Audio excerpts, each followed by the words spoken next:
ఆర్ఎఫ్సిఎల్లో నాసిరకం పరికరాలను వాడి చీటికి మాటికి షట్ డౌన్ చేస్తూ ప్రజాధనాన్ని దుర్వినియోగం చేస్తున్నారని ఆర్ఎఫ్సిఎల్ అలైడ్ వర్కర్స్ యూనియన్ అధ్యక్షులు నెలకంటి రాము ఆరోపించారు.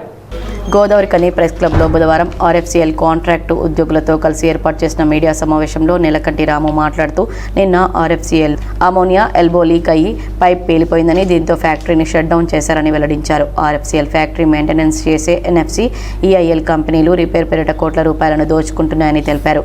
₹1 కోటి విలువ చేసే పరికరాలను 50,000కే నాసిరకం పరికరాలను తెచ్చి అప్పటి బీఆర్ఎస్ ప్రభుత్వం, బీజేపీ ప్రభుత్వం కోట్లాది రూపాయల కుంభకోణానికి పాల్పడిందని ఆరోపించారు. అలాగే గ్యాస్ ట్రిప్ అయినప్పుడల్లా 3 కోట్ల ఖర్చు వస్తుందని, తక్షణమే ఆర్ఎఫ్సిఎల్ ఫ్యాక్టరీలో నాసిరకం పరికరాల వాడకంపై అధికారులపై విజిలెన్స్ విచారణ చేపట్టాలని డిమాండ్ చేశారు. ఈరోజు ఆర్ఎఫ్సిఎల్లో అమోనియా ఎల్బో లీక్ అవ్వడం, పేలిపోవడం జరిగింది. ఇది ఆర్ఎఫ్సిఎల్ 1999లో మూతపడితే తిరిగి పునర్ప్రారంభం 2015లో అయింది. దీనికి ఎన్ఎఫ్ఎల్ కంపెనీ, ఈఐఎల్ కంపెనీ ఉమ్మడిగా ఈ యొక్క కంపెనీ పునర్నిర్మాణంలో ఈ కాంట్రాక్టు వాళ్ళు దక్కించుకొని ఈరోజు హెచ్టిఆర్ అనే ఒక పరికరం ఉంటుంది. దాదాపు 250 కోట్లతోటి ఆ రోజు వాళ్ళు దాన్ని అక్కడ పెట్టడం జరిగింది. ఈ 5 సంవత్సరాల 4 సార్ల రిపేర్ అవ్వడం జరిగింది. రిపేర్ అయినప్పుడల్లా కోట్లాది రూపాయల ప్రజల సొమ్ము దుర్వినియోగం అవుతుంది. అక్కడ అడిగేవాళ్ళు లేరు. ఈరోజు మేము అడుగుతున్నాం, ఆర్ఎఫ్సిఎల్ అలైడ్ వర్కర్ యూనియన్ పక్షాన, మా ప్రభుత్వం పక్షాన, మా రాష్ట్ర గౌరవ ఎమ్మెల్యే రాష్ట్ర పక్షాన అడుగుతున్నాం.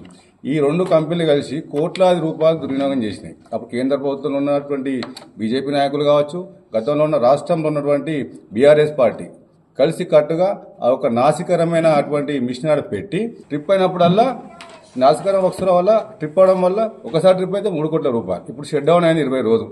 రోజుకు దాదాపు 3 నుంచి 5 కోట్ల నష్టం మనకు. ఈ ప్రొడక్షన్ టైం మనకు రావాల్సింది ఎంత?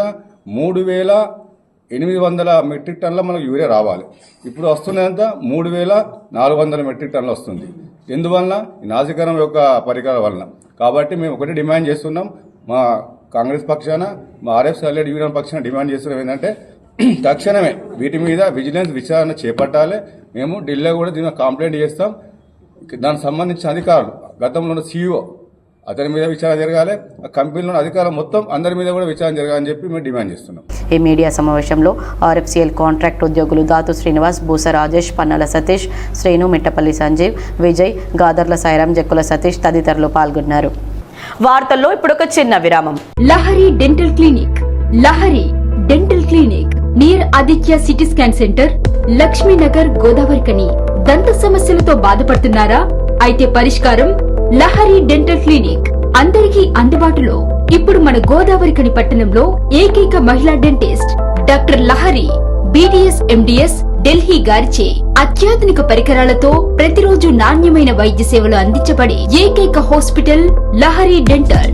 మా ప్రత్యేకతలు: single sitting root canal treatments, ఎత్తు, వంకర, సందు పనులు సరిచేయుట, జిర్కోనియా, ఫిక్స్డ్ దంతాలు, ఇంప్లాంట్స్, కట్టుడు పండ్ల సెట్, లేజర్ తో సర్జికల్ ట్రీట్మెంట్స్, స్మైల్ డిజైనింగ్, విరిగిన దవడ ఎముకలకు చికిత్స, చిగుళ్ల వ్యాధి, నోటి దుర్వాసనకు శాశ్వత చికిత్స, చిన్నపిల్లలకు మరియు సిండ్రోమ్ అండ్ ఛాలెంజ్డ్ పేషెంట్లకు అన్ని రకాల స్పెషలైజ్డ్ ట్రీట్మెంట్స్ కలదు.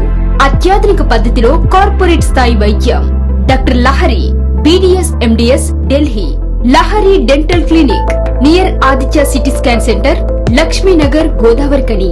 Cell numbers 9177452092, 9550912014.